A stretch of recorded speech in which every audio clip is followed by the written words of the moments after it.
Yes, good afternoon to all of you. Last day हम लोगों ने चैप्टर शुरू किया था ऑडिट रिपोर्ट एंड सर्टिफिकेट। हम लोगों ने 3 से 4 topic audit report and certificate में किए थे। आज हम लोग इस चैप्टर को कंप्लीट करेंगे। इस चैप्टर में हमारा एक कॉन्सेप्ट है मटेरियलिटी बोल के, वो हम लोग इस चैप्टर के साथ नहीं करते हैं, ठीक है। ऑडिट में ना मतलब बहुत लिंक है, मतलब एक चैप्टर का कंटेंट दूसरे चैप्टर में भी बहुत काम आने वाला है, तो मैं अकॉर्डिंगली करवाऊंगी। जैसे कभी कभी ऐसा मतलब सीयू ने ऐसा सिलेबस ड्राफ्ट किया कि कहीं कहीं ना क्या हुआ कि कोई सब्जेक्ट का टॉपिक दूसरे मतलब कोई चैप्टर का टॉपिक दूसरे चैप्टर में चला गया, तो मैं आप लोगों को पूरा सीक्वेंस बताऊंगी, ठीक है। शाश्वत म्यूट योरसेल्फ, ठीक है। तो मैं आप लोगों को वैसे अकॉर्डिंगली पूरा सीक्वेंस में कराऊंगी, ठीक है। ऑडिट रिपोर्ट एंड सर्टिफिकेट में जो भी हम लोगों ने लास्ट क्लास किया था वो हम लोग फटाक से अभी 10 मिनट्स में रिवाइज करेंगे, ठीक है।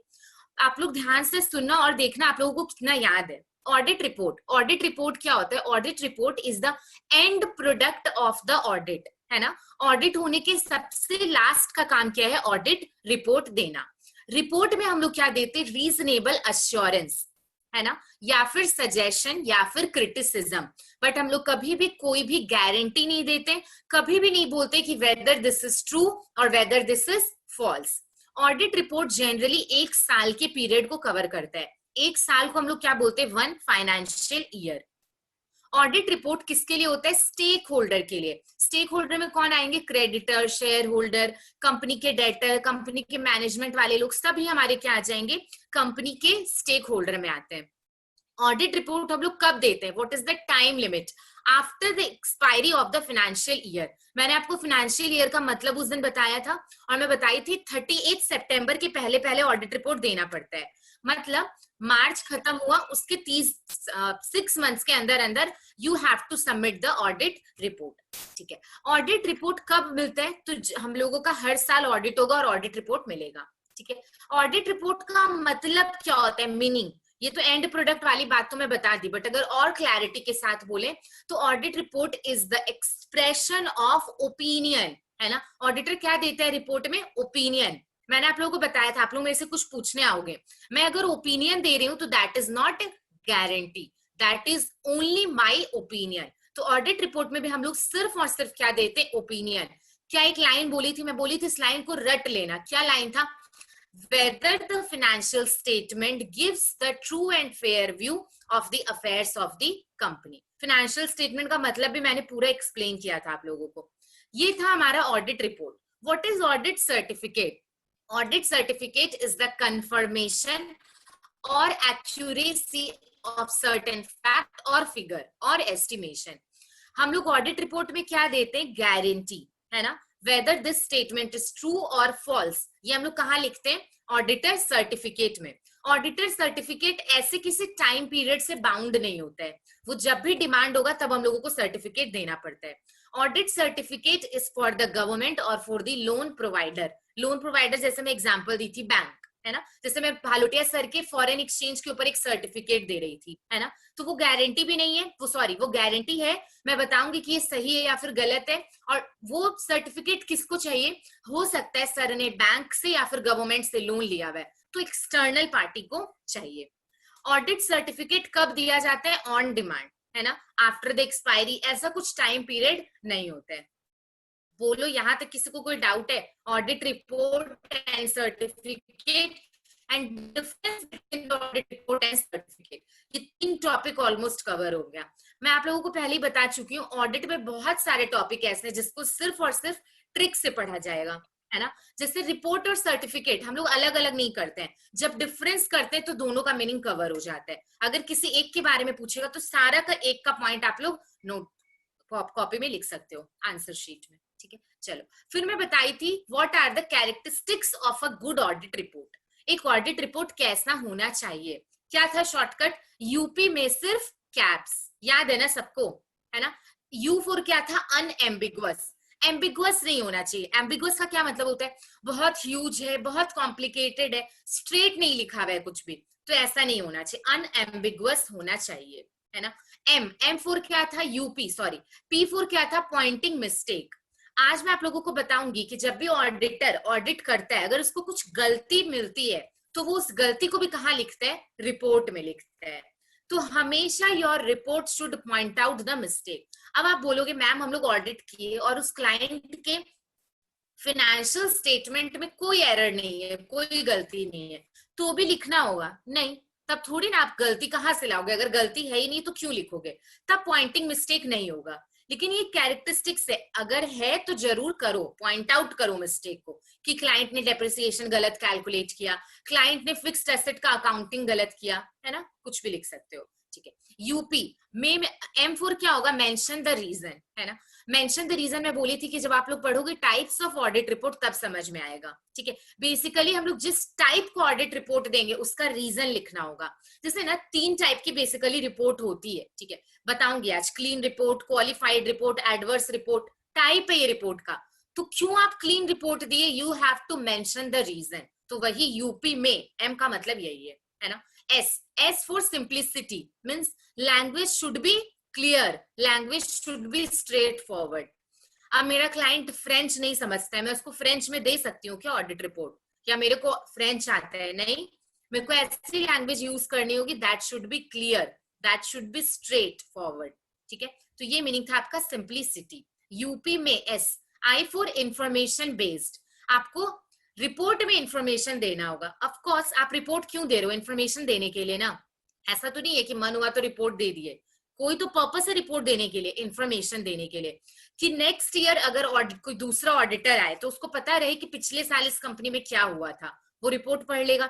गवर्नमेंट को अगर कंपनी को ऑडिट रिपोर्ट चाहिए, ऑडिट रिपोर्ट पढ़ के वो समझ लेगा इस कंपनी में क्या सही है क्या गलत। या फिर शेयर होल्डर को चाहिए, क्रेडिटर को चाहिए, डेटर को चाहिए। जैसे आप किसी कंपनी में इन्वेस्ट करने वाले हो, कंपनी के बारे में ना पता करना है कि ये कंपनी कैसी परफॉर्म कर रही है, क्या मांगोगे उस कंपनी से, उस कंपनी का प्रीवियस ईयर का ऑडिट रिपोर्ट, है ना। और उससे आप जज कर पाओगे कि कंपनी का प्रॉफिटेबिलिटी कैसा है, कंपनी का रेपुटेशन कैसा है, सब कुछ, है ना। तो इसलिए हम लोग ऑडिट रिपोर्ट में क्या देते हैं, इंफॉर्मेशन। यूपी में सिर्फ SI, आर क्या था, सैम, शांभवी, जल्दी, आर रेलेवेंट, रेलेवेंट होना चाहिए। मैं बताई थी ना, इररेलेवेंट बात मत लिखो, है ना, कि क्लाइंट के बेटा का ये नाम है, क्लाइंट की डॉटर फॉरेन में पढ़ती है, ये सब बात रेलेवेंट है क्या बिजनेस के लिए, नो।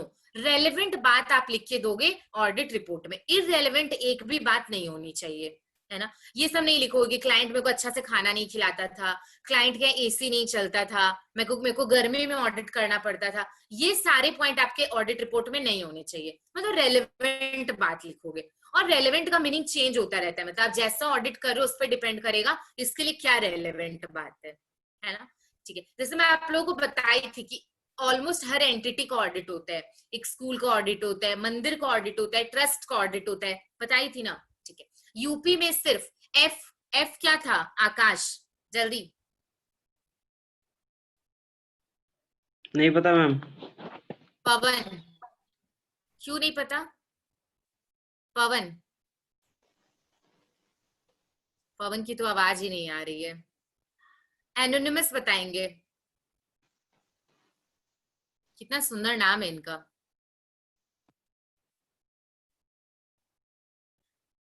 चलो सुतापा बताएगी।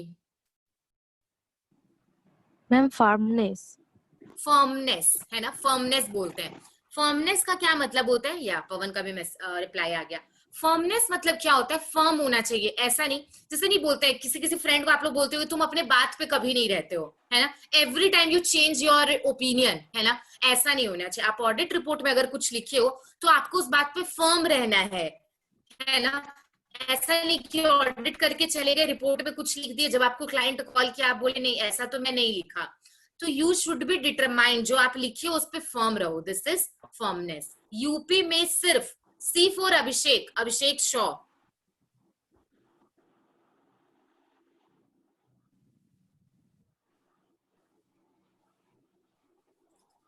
चलो मैं बताती हूँ।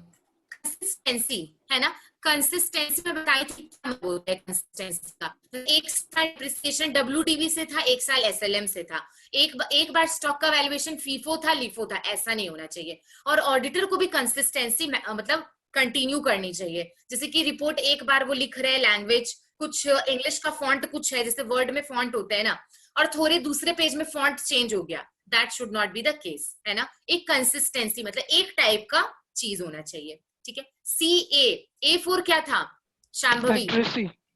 अड्रेसी। चलो शाश्वत ने आंसर दे दिया। अड्रेसी का मतलब क्या होता है? जिसके लिए रिपोर्ट है ना। क्लाइंट के लिए रिपोर्ट है तो क्लाइंट को एड्रेस करोगे। जैसे एप्लीकेशन लिखते थे स्कूल में, क्या एड्रेसी कौन होती थी? Principal ma'am. To the principal, है ना। तो प्रिंसिपल मैम कौन है? एड्रेसी। तो हमारे ऑडिट रिपोर्ट में एड्रेसी कौन है? हमारा क्लाइंट, ठीक है। यूपी में सिर्फ कैब्स, सी हो गया, ए हो गया। बी फोर क्या था? शांभवी, अभी कोई नहीं बोलेगा, शाश्वत मार खाओगे। ब्रीफ, है ना। Your audit report should be brief. मतलब ऐसा नहीं कि 100 पेज का रिपोर्ट लिख के आ गए, पूरा महाभारत तो लिखना नहीं है उसके अंदर, तो ब्रीफ में लिखो, शॉर्ट में सारी बातें लिखो, पॉइंट में लिखो। जैसे कि हम लोगों को बोला जाता है ना कि पूरा एक पैराग्राफ दिया, बस इसको शॉर्ट में लिखना है, ब्रीफ करके बताओ, है ना। तो audit report should be brief. Caps, S four क्या होता है? सिग्नेचर, है ना। ऑडिटर का सिग्नेचर जरूर होना चाहिए, तभी तो प्रूफ है ना कि ये रिपोर्ट इस ऑडिटर ने बनाया है। फॉर एग्जाम्पल मैं चार्टर्ड अकाउंटेंट, तो मेरे को अपना नाम और सिग्नेचर लिखना होगा, सीए श्रुति चमरिया, और नीचे मेरा साइन होना चाहिए, तो वो प्रूफ है कि वो रिपोर्ट मैंने प्रिपेयर किया है। तो ये था characteristics of good audit report. हम लोगों ने इतना लास्ट डे कवर कर लिया था, ठीक है। आज हम लोग करने वाले कंटेंट ऑफ ऑडिट रिपोर्ट, ठीक है। कंटेंट ऑफ ऑडिट रिपोर्ट, ठीक है। हेडिंग आप लोग लिख सकते हो या फिर मैं बुक भी स्क्रीन पे दिखाऊंगी अभी। एक चीज ध्यान रखना, मैम साउंड में आप लोगों प्रॉब्लम का हो जो रहा है। शांभवी, आप लोग को आवाज आ रही है क्या? Yes, कभी ma'am. स्पीड हो जा रहा है, कभी आस्ते हो जा रहा है। तो अभिषेक, ये फिर आपका नेटवर्क इशू है, सबको नहीं इशू हो रहा है।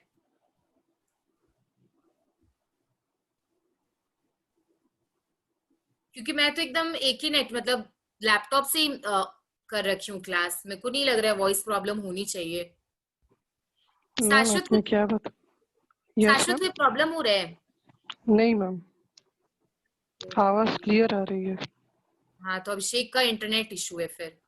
हाँ, क्या पूछ रहे हो शाश्वत? पूछो जल्दी। आपने अभी क्या हेडिंग बताया? Content of? Content of audit report, content of audit report. अब देखो, इस ये जो टॉपिक है ना, थोड़ा सा कंफ्यूजिंग है। कंफ्यूजिंग क्यों है? इसमें ना क्वेश्चन में आपका बुक में 2 टाइप का क्वेश्चन दिया हुआ है और दोनों में कंटेंट पूछा है, लेकिन अलग क्यों है फिर? एक में कंटेंट पूछा है एज पर स्टैंडर्ड्स, अभी मैं स्टैंडर्ड्स का मतलब बताऊंगी, और एक में पूछा है एज पर कंपनीज एक्ट। तो ये याद रखना पड़ेगा कि किसका कंटेंट पूछा है। मतलब एग्जाम में लिखेगा कि कंटेंट एज पर एसए मतलब स्टैंडर्ड्स, तो स्टैंडर्ड वाला लिखना, कंपनीज एक्ट वाला मत लिख देना। ये मैंने इसलिए इतना क्लियरली आप लोग को बताया है क्योंकि ये मिस्टेक हो जाता है लोगों से। आता है content of audit report as per companies Act, और आप लोग क्या करोगे? स्टैंडर्ड्स वाला कंटेंट लिख के आ जाओगे, 0 नंबर मिलेगा, एक भी नंबर नहीं मिलेगा, क्योंकि कोई भी पॉइंट सेम नहीं है दोनों का। तो दोनों का कंटेंट अपने लोग अलग अलग करते हैं, ठीक है। अच्छा, पहले स्टैंडर्ड्स का क्या मतलब होता है? स्टैंडर्ड्स ऑन ऑडिटिंग, या फिर SA भी बोलते हैं शॉर्ट में, SA। इसका क्या मतलब है? जैसे कि एक ऑडिटर जब ऑडिट करने जाता है, आज वो क्वालिफाइड है, चार्टर्ड अकाउंटेंट है या फिर कॉस्ट अकाउंटेंट है, उसको पता है ऑडिट कैसे कैसे करना चाहिए, बट फिर भी CA इंस्टीट्यूट ने कुछ स्टैंडर्ड्स दिए। स्टैंडर्ड्स का मतलब है उसमें पूरा रूल्स रेगुलेशन लिखा हुआ है कि आप जब ऑडिट करने जा रहे हो तो ये आपको करना है, ये आपको नहीं करना है। तो ये सब कौन बताता है? स्टैंडर्ड्स। तो स्टैंडर्ड्स किसको फॉलो करना है? क्लाइंट को या फिर ऑडिटर को? ऑडिटर को, है ना। जैसे कि मान के चलो मैं ऑडिट करने गई, मेरे को सब पता है, बट फिर भी देयर आर सम गाइडलाइंस जो मेरे को फॉलो करनी है। वो गाइडलाइंस क्या है? स्टैंडर्ड्स ऑन ऑडिटिंग, SA भी बोलते हैं शॉर्ट में। समझ में आया? कभी कभी मैं आप लोगों को जब कुछ ऑडिट में पढ़ाऊंगी ना, तो लिखवाऊंगी कि ये इसका SA नंबर ये है, ठीक है। एक सेकेंड, जैसे कि मैं लिखा सकती हूँ SA 200, ठीक है। कभी बोलूंगी SA 300, ठीक है। तो ये याद रखना होगा कि मतलब ये SA कुछ और बोलता है, ये SA कुछ और बोलता है, और ये दोनों किसके लिए है? दोनों का दोनों किसके लिए? ऑडिटर के लिए, है ना कि क्लाइंट के लिए। तो ये आप लोगों को ध्यान रखना होगा कि स्टैंडर्ड्स जब मैं लिखवाऊंगी, वो स्टैंडर्ड्स का नंबर याद होना चाहिए। बहुत इंपॉर्टेंट है नंबर याद रखना। मैं बताऊंगी कि किसमें कौन सा स्टैंडर्ड्स है, और उस टाइम पे बताऊंगी क्या मीनिंग है। अभी मत इसको लेके थोड़ा भी मतलब चाप नहीं लेना है इसको लेके, ये मैं क्लियर करूंगी जब आएगा आपका चैप्टर, ठीक है। मतलब हल्का में लेना ना अभी। हाँ अभी हल्का में लेना है, ठीक है, जैसे तुम लोग पढ़ाई को हल्के में लेते हो।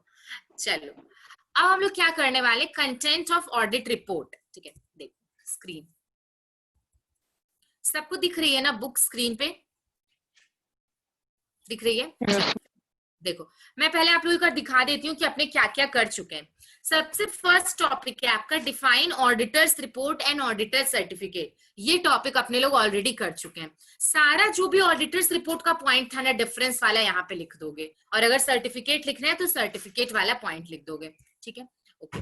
फिर था अपना difference between auditors report and auditor certificate, ये भी अपने कर चुके हैं। ठीक है, शाश्वत हो गया ना रिवीजन इसका, कि आपको और दोबारा करना है? नहीं मैम, हो गया। ठीक है, okay. What are the characteristics of good audit report? UP में सिर्फ कैप्स, ये भी अपने लोग कर चुके हैं। चलो टाइप्स ऑफ ऑडिट रिपोर्ट अपने लोग करेंगे। ठीक है, चलो पहले टाइप्स ही कर लेते हैं, बहुत इजी है, बहुत इजी है। ठीक है,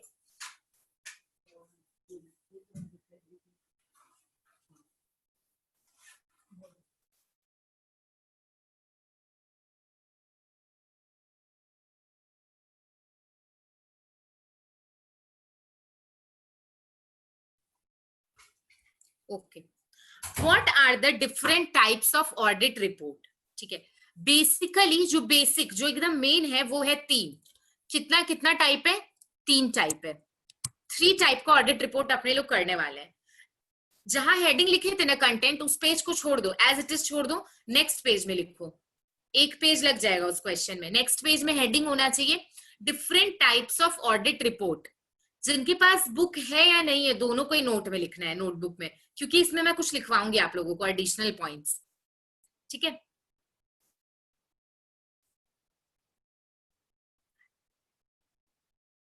चलो लिखो फर्स्ट टाइप। पहले लिखो there are 4 types of audit report. There are 4 types of audit report. 4 types of audit report.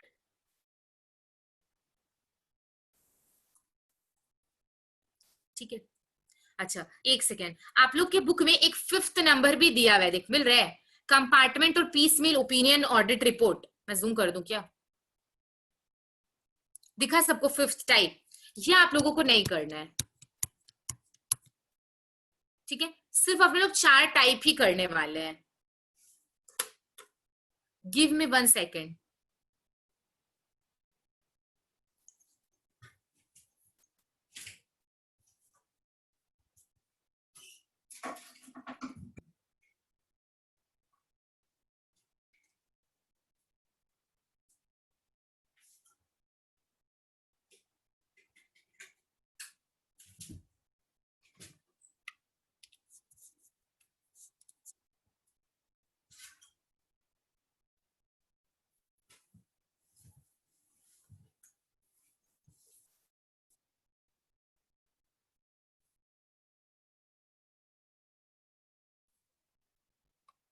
Yes, ठीक है, तो अपने लोग को 5th नंबर टाइप नहीं करना एग्जाम पर्पस के लिए। ठीक है, चलो अब लिखो पहले क्या करना।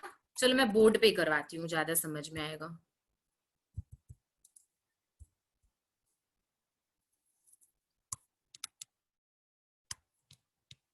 ऐसे 4 एरो बनाना। ठीक है,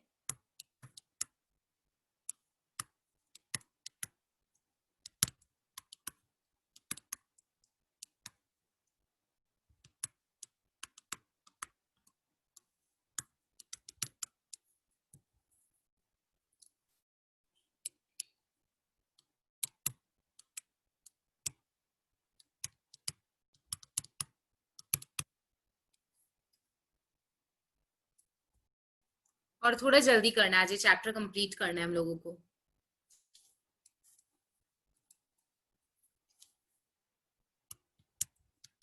और इसके नीचे हिंदी में लिखना, जैसे मैं लिख रही हूं ना वैसे ही।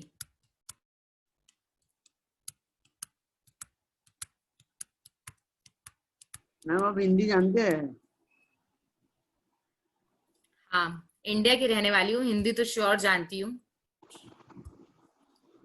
मेरी हिंदी वैसे बहुत अच्छी है, मेरे को क्लास 12 में 98 मिला था हिंदी में। हिंदी में ऑनर्स कर लेते फिर पीएचडी कर लेते। मन नहीं था ना अभिषेक, अगर हिंदी में ऑनर्स करती तुम लोग से कैसे मिलती।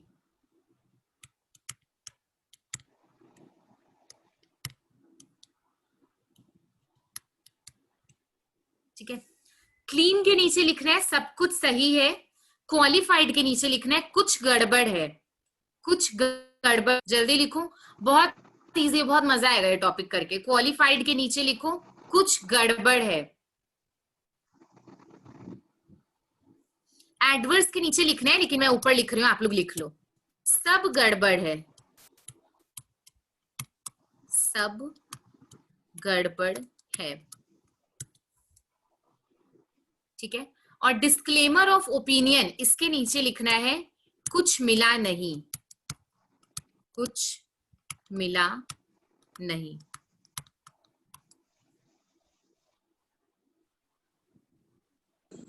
मैम ये लास्ट वाला का मतलब बताइए। सब बताऊंगी, अभी सारे एक्सप्लेन करूंगी। वैसे ये कौन पूछ रहे हैं ये क्वेश्चन? अभी मैं भी बताऊंगी, सारा पॉइंट्स एक एक करके पूरा क्लियर करवाऊंगी, डोंट वरी। अभी बस लिखना है आप लोगों को। क्लीन, क्लीन के नीचे क्या लिखे? सब कुछ सही है। क्वालिफाइड, इसके नीचे क्या लिखना है? कुछ गड़बड़ है। एडवर्स, इसके नीचे सब गड़बड़ है, ये लिखना है। डिस्क्लेमर ऑफ ओपिनियन के नीचे कुछ मिला नहीं। ठीक है,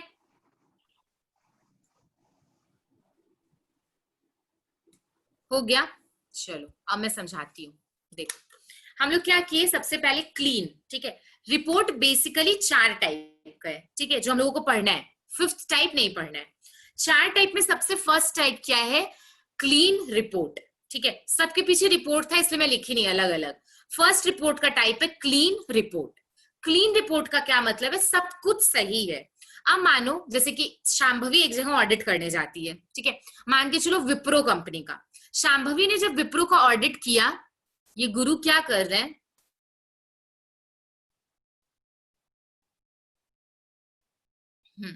शांभवी ने जब विप्रो को ऑडिट किया तो शांभवी को मतलब मिला ऑडिट करने के बाद कि इस कंपनी में कुछ भी गलती नहीं है, सब कुछ कंपनी ने सही किया है। कहाँ गलती नहीं है? फाइनेंशियल स्टेटमेंट में, है ना। मतलब yes, financial statement gives the true and fair view, वही वाला लाइन। ठीक है, शांभवी को सब कुछ सही मिला तो वो कौन सा रिपोर्ट इश्यू करेगी? ऑडिट रिपोर्ट इश्यू करेगी। लेकिन उस ऑडिट रिपोर्ट का नाम क्या होगा? Clean audit report. क्लीन मतलब सब सही है। समझ में आया ये पॉइंट? ठीक है, अब मानो पवन है, पवन जाते हैं इन्फोसिस का ऑडिट करने के लिए। ठीक है, पवन जब इन्फोसिस को ऑडिट करने के लिए गए तो उनको वो देख रहे थे, वो देखे सब कुछ सही है, लेकिन उनको मिला कि क्लाइंट ने ना डेप्रिसिएशन सही से कैलकुलेट नहीं किया है। और सब कुछ सही है, बस डेप्रिसिएशन में गलती है, या फिर किसी भी सिर्फ एक या 2 चीज में गलती है। स्टॉक वैल्यूएशन में गलती है, डेप्रिसिएशन में गलती है, 1 या 2 ऐसा गलती है। पवन ने मेरे को कॉल किया, बोला मैम यहाँ पे तो सब कुछ सही है लेकिन 1-2 चीज गलती है, तो मैं कौन सा रिपोर्ट इश्यू करूंगा? तो मैं बोलूंगी पवन को आप क्वालिफाइड ऑडिट रिपोर्ट इश्यू करेंगे। ऑडिट रिपोर्ट बनाएंगे पवन, जो अपने पढ़ चुके हैं ऑडिट रिपोर्ट क्या क्या होता है, वैसा ही ऑडिट रिपोर्ट बनेगा, बट उसका नाम क्या होगा? Qualified audit report. अब क्वालिफाइड ऑडिट रिपोर्ट में क्या लिखेंगे पवन? ये तो नहीं लिख पाएंगे ना कि yes financial statement gives the true and fair view, नहीं लिख पाएंगे, क्योंकि ये हम लोग कहाँ लिखते हैं? शांभवी वाले रिपोर्ट में, क्लीन रिपोर्ट में। तो पवन इसमें ये चीज नहीं लिखेंगे। पवन क्या लिखेंगे कि financial statement gives the true and fair view, but word आ जाएगा, है ना। बट आते के साथ ही समझ में आ गया कि कुछ ना कुछ गलती है। But depreciation has not been calculated और कैलकुलेटेड बेसिकली प्रॉपरली, है ना। पवन ये लिखेंगे कि सब सही है लेकिन सम एक्सेप्शंस है, कहीं कहीं गलती है। तो ये कौन लिखने वाले? पवन।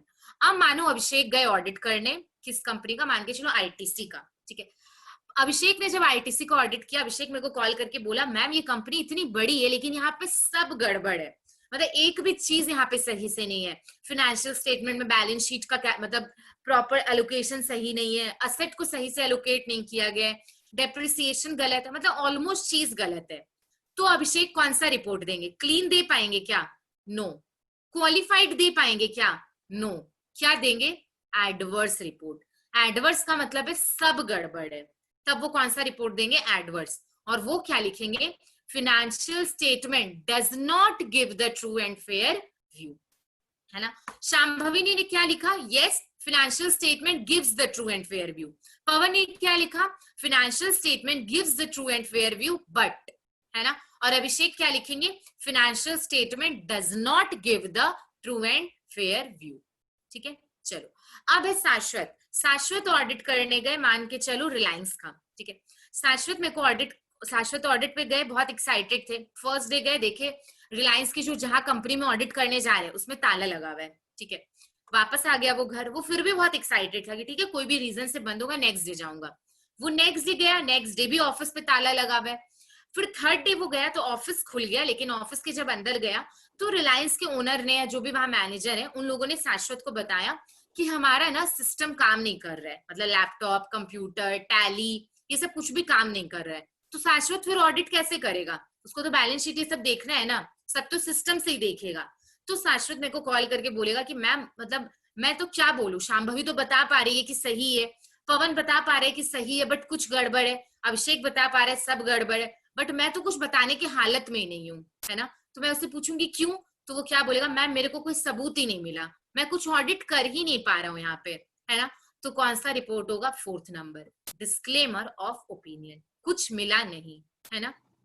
कुछ मिला नहीं का कंपनी में मतलब, शाश्वत कर रहा एक सेकेंड अभिषेक, तो कुछ मिला नहीं का मतलब कुछ ना कुछ ऐसा हुआ कि शाश्वत ऑडिट का प्रूफ नहीं कलेक्ट कर पाया, अपना ओपिनियन नहीं दे पाया, है ना। वो जाता था, रोज लंच कर लेता था, आ जाता था, 3-4 दिन ऐसा हुआ, फिर वो बहुत डिमोटिवेटेड हो गया कि मैं तो ऑडिट शुरू भी नहीं कर पा रहा हूँ, है ना। तो कुछ प्रूफ ही नहीं मिल रहा है तो मैं कौन सा रिपोर्ट दूं? तो कौन सा रिपोर्ट जाएगा? उस केस में भी रिपोर्ट जाएगा। रिपोर्ट का क्या नाम होगा? Disclaimer of opinion. ये होता है 4 टाइप का रिपोर्ट। आई फील सो आप लोग ये अभी जिंदगी में नहीं भूलने वाले हो। 4 टाइप का ऑडिट रिपोर्ट होता है, clean, qualified, adverse, disclaimer. Clean का मतलब है सब सही है, क्वालिफाइड का मतलब है सब सही है बट कुछ गलतियां हैं, एडवर्स का मतलब सब गलत है, डिस्क्लेमर ऑफ ओपिनियन का मतलब ऑडिटर ऑडिट ही नहीं कर पाया, है ना, कुछ उसको मिला ही नहीं। ये होता है 4 टाइप का ऑडिट रिपोर्ट, ठीक है। अभिषेक क्या डाउट था आपका? कोई डाउट नहीं है। ओके, चलो अब मैं आप लोगों को, हाँ भी बोलो। मैम बोल रहा हूँ ये जो क्वालिफाइड है इसमें कोई लिमिट है क्या? मैंने इससे कुछ ही गलतियां होगा? नहीं, ऐसा कोई लिमिट नहीं है। जैसे कि जैसे कि कौन गए थे?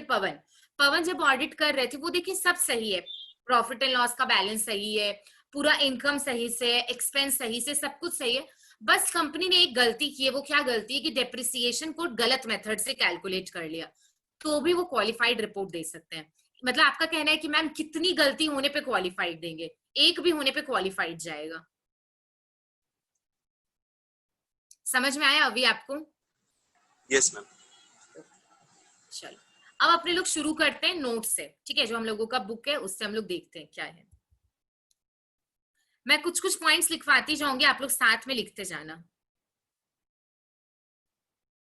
देखो ऊपर का कुछ पढ़ने की जरूरत नहीं है, ठीक है।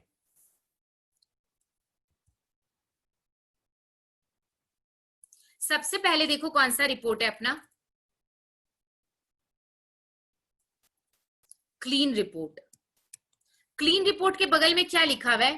ध्यान से देखना, अनक्वालिफाइड रिपोर्ट, है ना। अनक्वालिफाइड मतलब सब सही है, ठीक है, और क्वालिफाइड मतलब कुछ गड़बड़ है। ये क्लीन है ना, या तो क्लीन बोलो या फिर अनक्वालिफाइड बोलो। जनरली हम लोगों को अनक्वालिफाइड याद नहीं रहता है, इसलिए मैं बार बार क्लीन ही बोल रही थी। क्लीन रिपोर्ट याद रखना है। क्लीन रिपोर्ट का क्या मतलब है मैम? यहाँ पे नहीं है। सब कुछ सही है। स्क्रीन दिख रही है ना शाश्वत आप लोगों को? Yes ma'am. ठीक है। अब जो मैं बोली वो अपने समझ तो गए, बट लिखना भी होगा ना कुछ एग्जाम हॉल में। अपने को आंसर शीट में क्या लिखना है, तो देखो जो मैं लाइन अंडरलाइन करा रही हूँ, या तो आप लोग के पास बुक है तो अंडरलाइन कर लो, या फिर ये 4 पॉइंट्स नोट डाउन कर लो, ठीक है। क्या लिखोगे? An auditor makes a clean report when he is satisfied with the various matter such as, ठीक है। मैं कुछ मैटर पे टिक करूंगी, ठीक है, और वो मैं समझाऊंगी, अभी बिल्कुल भी टेंशन मत लेना, मैं सब समझाने वाली हूँ। ठीक है, सबसे पहला number point 2, all entry have been passed according to general accepted accounting principle, जिसको हम लोग गैप बोलते हैं शॉर्ट में। ठीक है, next point, the financial statement correspond to the books of account. Correspond का मतलब है अग्रीमेंट या अग्री। ठीक है, fourth number point, the accounting estimate made by the management are reasonable. ठीक है, six number point, all relevant information have been disclosed. आप जब भी आंसर शीट में लिखोगे, देखो अंडरस्टैंडिंग बहुत जरूरी है ना, कॉन्सेप्ट होना जरूरी है। आप ये तो समझ चुके हो कि मैम सब कुछ सही है तो हम लोग क्लीन रिपोर्ट दे रहे हैं, सब कुछ सही है, इसको एग्जाम हॉल में कैसे लिखोगे? ये 4 पॉइंट आपको लिखना है, 6 पॉइंट नहीं याद करना है, सिर्फ 4 पॉइंट याद करना है। अब मैं एक एक करके पॉइंट याद करवाती हूँ। देखो, हम लोग जब भी अकाउंट्स बनाते हैं ना, जैसे कि आप लोगों को जब सर अकाउंट्स पढ़ाते हैं तो सर आप लोगों को बताते होंगे कि अकाउंट्स बेसिकली हम लोग किसके मतलब किस स्टैंडर्ड को फॉलो करके बनाते हैं, मतलब किस गाइडलाइन को। क्लास 11 का जब फर्स्ट क्लास हुआ होगा अकाउंट्स का, तभी एक चीज बताया गया होगा। हम लोग जो भी अकाउंट्स में एंट्री करते हैं, जैसे क्यों हम लोग बोलते हैं कि असेट को हम लोग डेबिट साइड लिखते हैं और लाइबिलिटी को क्रेडिट साइड, कौन बताया ये? तो ये कौन बताया? गैप बताया, जनरली एक्सेप्टेड अकाउंटिंग प्रिंसिपल बताया आपको, है ना। तो हम लोग जब क्लीन रिपोर्ट देंगे तो हम लोग क्या बोलेंगे? Yes, all entry have been passed according to the GAAP. All entry have been passed, ये वाला चीज है ना, all entry have been passed according to general accounting principle. Point 3 का मतलब क्या है? Financial statement correspond to the books of account. देखो, जैसे हमारे कंपनी में सेल होता है, परचेज होता है, इनकम आती है, एक्सपेंस आता है, सबका पेपर आता होगा। जैसे कि मान के चलो तुमको डिविडेंड मिला शेयर पे, तो कोई पेपर आया होगा, है ना, या फिर परचेज हुआ होगा तो परचेज का इनवॉइस होगा, सेल होगा तो सेल का बिल होगा, सैलरी देते होगे एम्प्लॉय को तो उसका भी एक डॉक्यूमेंट होगा। वो सब मिलके क्या बनता है? Books of accounts. ठीक है, और हम लोग इसी बुक्स ऑफ अकाउंट से क्या प्रिपेयर करते हैं? Profit and loss account, cash flow, PL, balance sheet, trial balance, ये सब कुछ प्रिपेयर करते हैं, जिसको हम लोग साथ में क्या बोलते हैं? Financial statement. तो तुम लोग खुद सोचो, एक मेरे पास परचेज का स्लिप आया, मतलब परचेज का इनवॉइस आया, उसमें अमाउंट लिखा हुआ है 1 लाख रुपया। जब मैं अपना पीएल बनाई, ट्रेडिंग, बेसिकली ट्रेडिंग में परचेज देती हूँ, तो वहां पे भी कितना अमाउंट दूंगी? सेम अमाउंट दूंगी ना, जितना का इनवॉइस है। तो आज मेरा पीएल क्या है? पीएल मेरा फाइनेंशियल स्टेटमेंट का एक पार्ट है। तो यहाँ पे बोल रहे हैं फाइनेंशियल स्टेटमेंट और बुक्स ऑफ अकाउंट में तालमेल होना चाहिए, अग्रीमेंट होना चाहिए। मतलब ऐसा नहीं कि फाइनेंशियल स्टेटमेंट कुछ और बोल रहा है, बुक्स ऑफ अकाउंट कुछ और बोल रहा है, दोनों के बीच में क्या होना चाहिए? तालमेल, अग्रीमेंट, है ना। आज मैं बोल रही हूँ मेरा परचेज हुआ 1 लाख का, लेकिन मैं ट्रेडिंग अकाउंट में लिख दी 5 लाख रुपया, तो इस दोनों के बीच में तालमेल हुआ क्या? नहीं। और अगर मैं सिंपल लैंग्वेज में बोलूं तो आज हम लोग जो फाइनेंशियल स्टेटमेंट बना रहे हैं, जो भी 4 या 5 चीज बना रहे हैं, वो कहाँ से बना रहे हैं? बुक्स ऑफ अकाउंट से। जो मेरा बुक्स ऑफ अकाउंट से जितना भी बिल है, जितना भी इनवॉइस है, उसी के हेल्प से हम लोग बुक्स अपना फाइनेंशियल स्टेटमेंट प्रिपेयर कर रहे हैं ना। तो दोनों के बीच में क्या होना चाहिए? अग्रीमेंट और तालमेल, है ना। तो यही लिखा हुआ है, the financial statement correspond to the books of account, है ना। मतलब जो बात बुक्स ऑफ अकाउंट्स बोलते हैं वही बात फाइनेंशियल स्टेटमेंट भी बोलेगा। ठीक है, point number 4, accounting estimate made by the management are reasonable. बहुत बार क्या होता है, आप लोग पढ़े होंगे कि इनकम को हम लोग तभी रिकॉर्ड करते हैं जब एक्चुअली रिसीव हो जाता है ना। और एक्सपेंस को कब रिकॉर्ड करते हैं? अगर एस्टिमेट भी लगा रहे कि मेरा एक्सपेंस होने वाला है ना। तो जो भी मैनेजमेंट है, मतलब मेरा जो क्लाइंट है, क्लाइंट का जो मैनेजमेंट है, वो जो भी एस्टिमेट किया है वो रीजनेबल होना चाहिए, है ना। जैसे कि मान के चलो मैं एक कैफे शुरू की, ठीक है, बेसिकली जैसे कि कैफे होता है ना, फूड कैफे, ठीक है, कैफे शुरू की। अब मैं एक्सपेक्ट कर रही हूँ कि मेरा ना आगे आने वाले 6 महीना में 1 लाख रुपया का खर्चा होने वाला है, और ये भी एक्सपेक्ट कर रही हूँ कि 5 लाख रुपया का इनकम होने वाला है। इनकम को रिकॉर्ड नहीं करूंगी मैं, एक्सपेंस को अभी रिकॉर्ड कर सकती हूँ, है ना। तो जो मैं एस्टिमेट लगा रही हूँ दैट शुड बी रीजनेबल। ऐसा नहीं कि कुछ भी एस्टिमेट लगा ली, तो रीजनेबल होना चाहिए एस्टिमेट। और ये एस्टिमेट कौन बनाते हैं? मैनेजमेंट, कंपनी का जो मैनेजमेंट है। Last point, all relevant information have been disclosed, है ना। मतलब हम क्लीन रिपोर्ट जब देंगे तो हम बोलेंगे कि यस, फाइनेंशियल स्टेटमेंट में सारी की सारी बातें क्या थी? रेलेवेंट थी। अगर ये 4 चीज होगा तो हम लोग कौन सा रिपोर्ट देने वाले हैं? Clean report. ठीक है, किसी को अभी तक क्लीन रिपोर्ट समझने में कोई डाउट है? नहीं।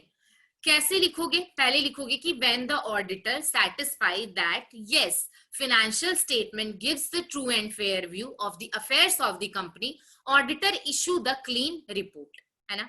फिर लिखोगे auditor issue the clean report when he is satisfied with the following 4 matter, और चारों मैटर अलग अलग लाइन में लिख दोगे। ये था आप लोगों का क्लीन रिपोर्ट। किसी को कोई भी डाउट है तो प्लीज मेरे से पूछ लो अभी, फिर मैं आगे प्रोसीड करूंगी। समझ में आ गया सबको? ठीक है, चलो अब मेरा क्वेश्चन है शाश्वत से। शाश्वत, अब आप बताओ, मैं एडवर्स दे रही हूँ, एक बार मैं क्वालिफाइड स्किप कर रही हूँ, मैं एडवर्स रिपोर्ट दे रही हूँ। एडवर्स का मतलब है सब गड़बड़ है। आपको एडवर्स रिपोर्ट लगता है क्या अलग से पढ़ना पड़ेगा? जल्दी बताओ। No ma'am. क्या करोगे? मैं लिख दूंगा when the auditor is not satisfied by the financial statement of the company, he will issue a adverse report and will give the following points. Yes, जो भी 4 पॉइंट बोली ना उसको नेगेटिव टर्म्स में लिख दो और लिख दो कि ऑडिटर इस केस में एडवर्स रिपोर्ट देगा। मतलब क्या लिखोगे? Entries have not been passed according to GAAP, relevant information have not been disclosed, है ना? Accounting estimate made by the management are not reasonable, है ना? Financial statement does not agree with the books of accounts. not करके लिख दो, adverse report complete हो गया, है ना? और जैसे क्लीन में क्या लिखते हैं कि yes, financial statement gives the true and fair view, यहाँ पे क्या लिख दोगे? No, financial statement does not give the true and fair view. Doubt है कुछ भी? Any doubt? 2 टाइप का रिपोर्ट कंप्लीट हो गया एक करने से, है ना? हम लोगों ने एक किया, दूसरा हम लोगों को ऑटोमेटिकली हो गया। अभी मैं दिखाऊंगी आप लोगों को स्क्रीन पे। एक बात याद रखना, जब हम लोग यूपी में सिर्फ कैब्स कर रहे थे तो M4 क्या होता था Shambhavi? Mention of condition.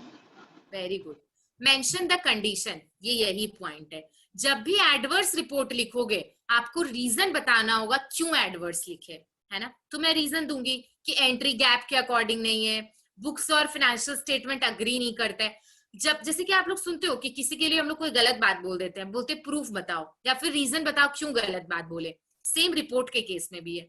Report में कुछ भी गड़बड़ लिख रहे हो कि एडवर्स है या फिर क्वालिफाइड है या फिर डिस्क्लेमर है, तीनों कहीं ना कहीं थोड़ा नेगेटिव टर्म है।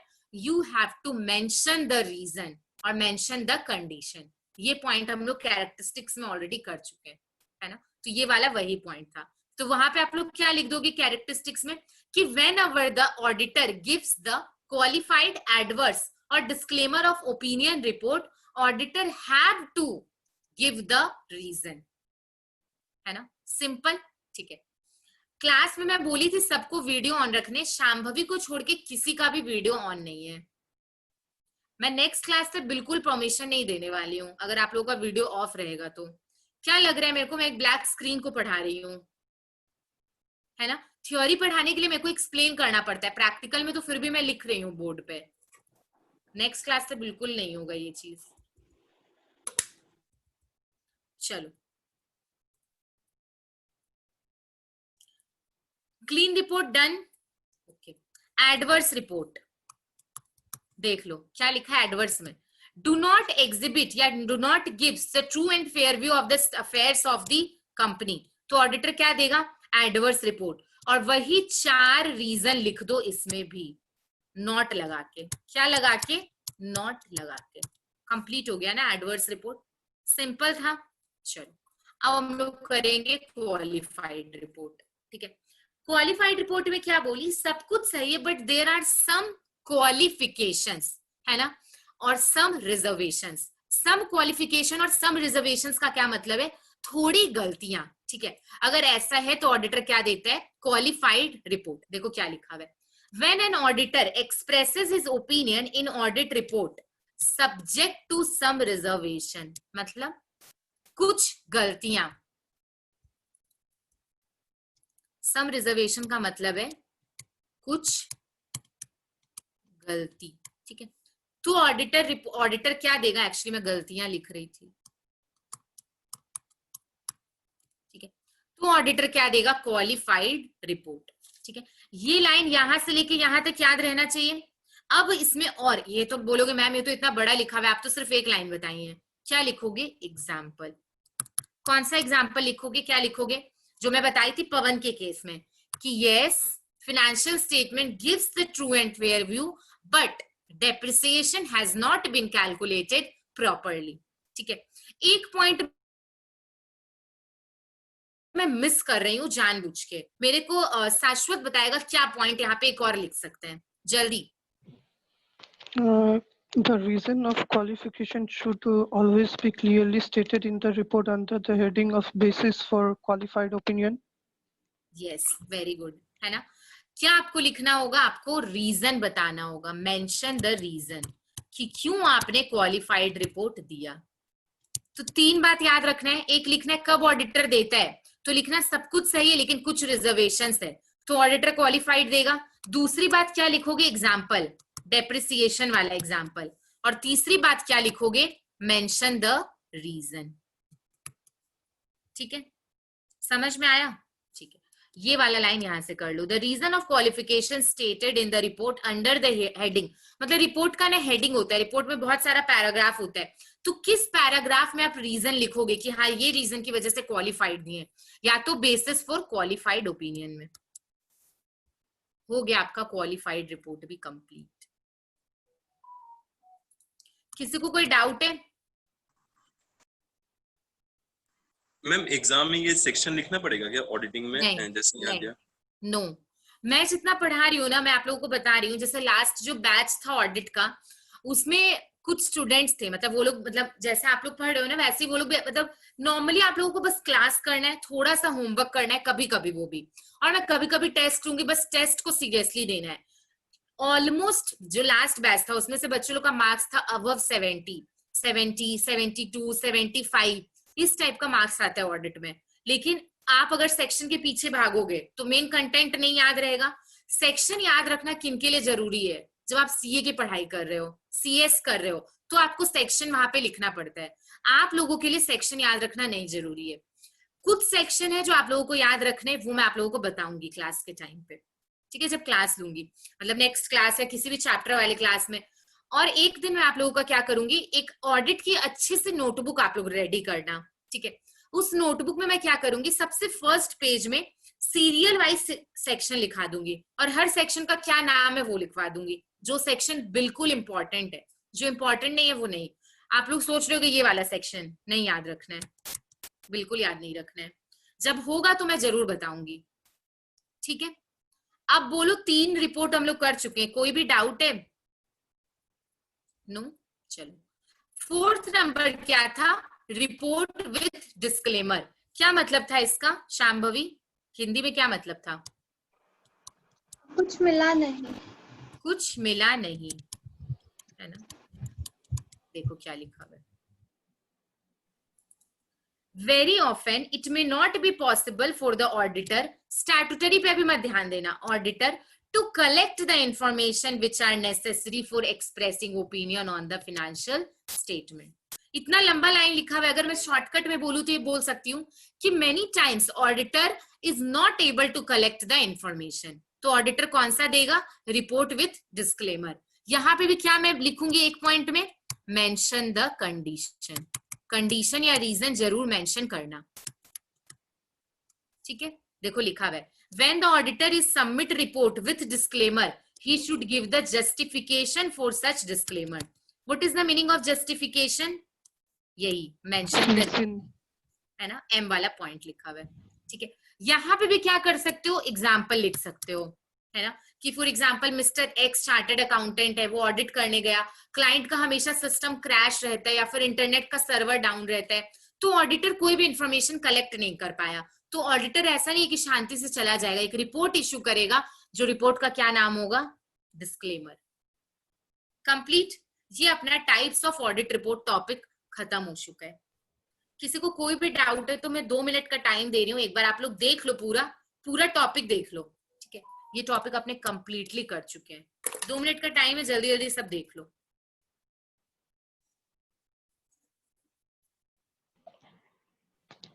मैम ये मेंशनिंग द प्रॉपर रीजन हर एक में है, मतलब हर एक रिपोर्ट में। यस यस शाश्वत, क्लीन में नहीं लिखना होता है। क्लीन में क्योंकि आप ये 4 बात लिख रही है ना, तो आपको अलग से रीजन नहीं लिखना है। मैं बोली ना, कोई भी चीज का रीजन क्यों देते हैं जब कुछ नेगेटिव लिखते हैं, और नेगेटिव कौन सा रिपोर्ट है, क्वालिफाइड, एडवर्स और डिस्क्लेमर। Okay ma'am. समझ में आया शाश्वत? Yes ma'am. Okay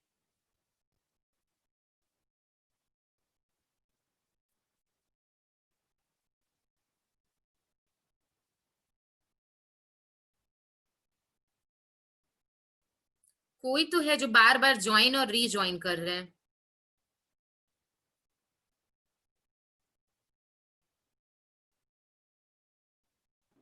ma'am inter का इधर प्रॉब्लम है उसी में।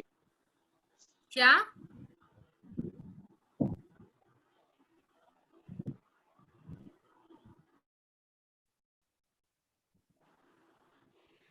आवाज ठीक नहीं आ रहा था, इंटरनेट प्रॉब्लम हो रहा है इधर, इसी वजह से।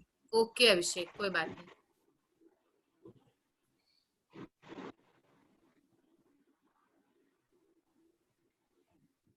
सब कोई देख लिया, मैं देखने बोल दी तो पूरा 1 घंटा देखने ही लगना तुम लोग कि अच्छा है मैम का जल्दी जल्दी क्लास खत्म हो, है ना? चलो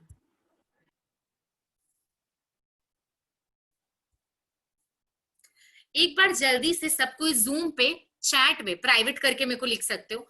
आप लोग को ये बताना है आप लोग को ऑडिट कैसा लग रहा है, मतलब ऑडिट सब्जेक्ट कैसा लग रहा है, जल्दी, सो दैट मेरे को आइडिया मिले कि आप लोग को ऑडिट पसंद आ रहा है या नहीं, समझ में आ रहा है या फिर नहीं।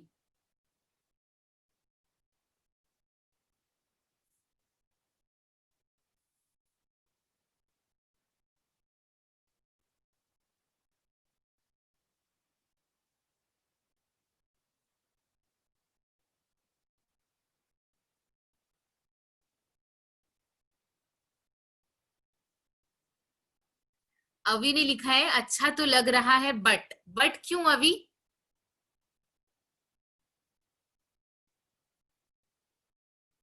मैम इससे पहले वाला क्लास नहीं किया था ना, तो थोड़ा ओके, मैंने कुछ।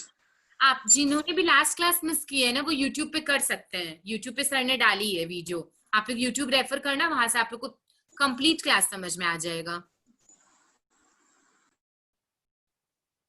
बुक आप लोगों को जल्दी मिल जाएगी, आप लोग जो भी कैलकाटा में, वो लोग तो ऑफिस से भी बुक कैलकुलेट कलेक्ट कर सकते हो।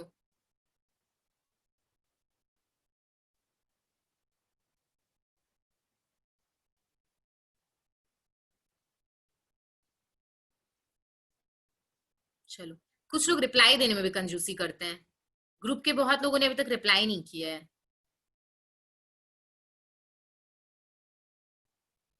देखो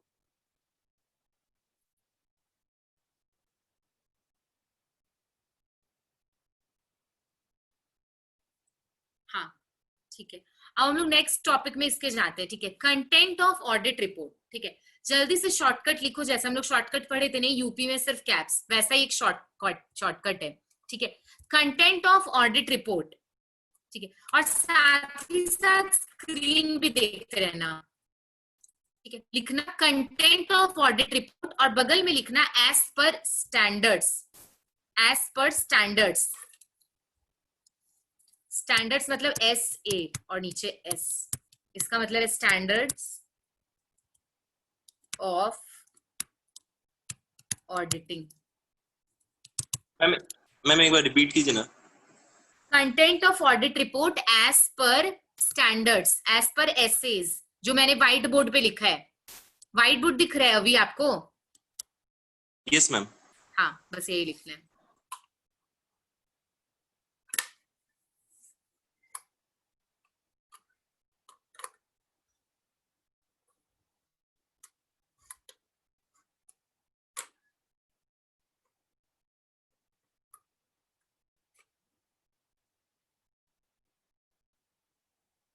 चलो शॉर्टकट लिखो, मैं लिखती हूँ बोर्ड पे, आप लोग लिख लो। TAI टाई, मार MAA मार, और DPS school. This is the shortcut for content of audit report as per standard. Tie मार DPS। जल्दी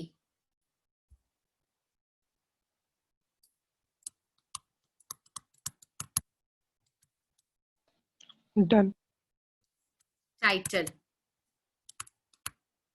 एड्रेसी। सबको व्हाइट बोर्ड दिख रहा है ना?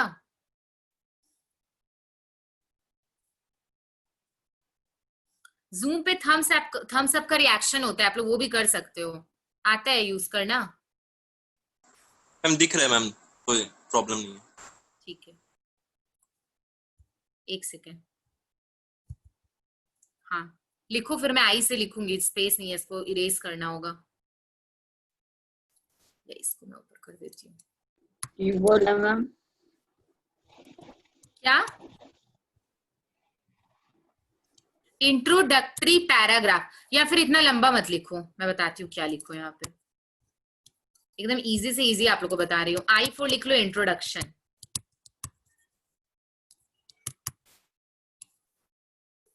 टाई हो गया कंप्लीट, तो मैं M में जाऊंगी। फिर M4 लिखना, management responsibility. Management responsibility, management responsibility. A में लिखना, auditors responsibility. Auditors responsibility. Shortcut में मैंने लिखा है, आप लोग पूरा लिख लेना। इसमें काफी कुछ हम लोग ऑलरेडी कर चुके हैं, तो एकदम जल्दी से ये टॉपिक कवर हो जाएगा।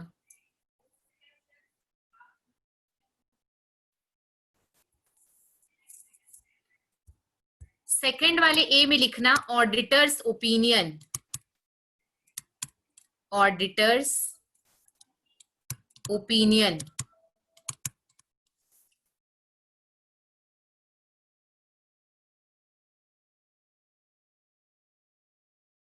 R4 कुछ मत लिखना, ठीक है? R ऐसे ही है, मतलब ये एक शॉर्टकट बनाने के लिए R लिखना जरूरी था, इसलिए लिखे हैं। ताई मार DPS।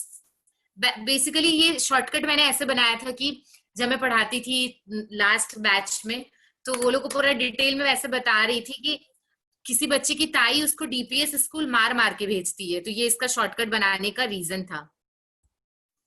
बोर्ड नहीं दिख रहा है, शाश्वत बोर्ड दिख रहा है क्या? हाँ मैम, हमको दिख रहा है।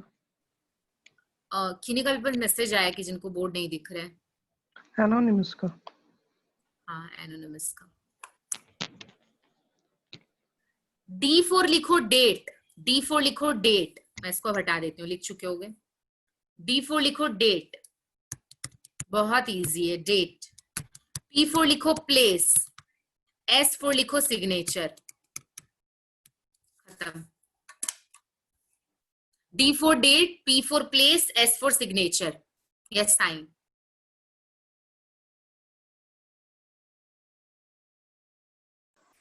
मैम ये जो पहला वाला ताई ये है, वो उसमें टाइटल है क्या? हाँ, T4 टाइटल।